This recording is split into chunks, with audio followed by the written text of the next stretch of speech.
Here's how to change the Windows 11 system language settings. The first step is to verify that the language you would like to switch to is available on your Windows 11 system.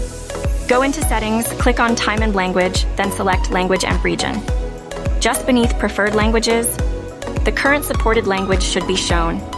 To add a new language, click the Add a Language button, and a list of available languages will appear.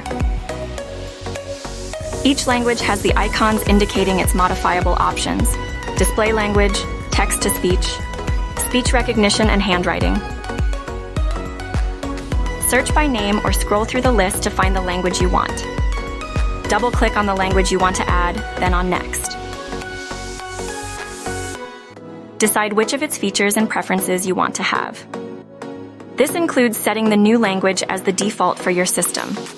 When you're ready, click on Install and wait for the process to complete, which will take a few minutes. Once it's done, you will need to sign out and back in again to apply the new display language changes.